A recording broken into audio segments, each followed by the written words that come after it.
Okay guys, thanks for tuning in and watching. I would probably consider this one of the best and easiest strategies if you are a beginner.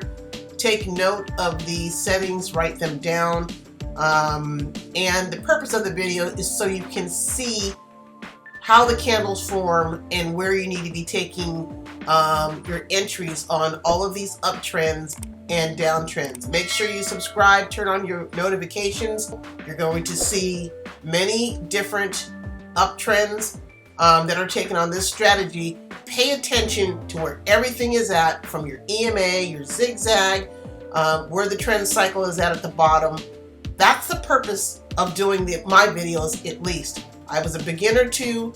I watched a lot of huge accounts on other, I'll never bash any other channels. Everybody's doing their thing, but I need to understand how it's working and why the candles are hitting, what indicators prove to actually work, and that's why I put together this compilation. It really comes down to, do you want the flex or do you want the education? Do you want to see how it's done so you can stop blowing out your account? I typically, let's say it's why I do schedule with the calls. I typically get it back to everyone. Most people know who have spoken with me. And that's also sometimes good to have when you're a beginner. So let's watch the video, watch it all the way to the end so you understand how this strategy is working on uptrends, how it's working on downtrends. Shout out to all those that are enjoying the channel so far. I appreciate you and thank you for your feedback. Get your pens ready, take notes so you can refer back to them later. Let's get it.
else, make sure you subscribe, turn on your notifications. More videos to come.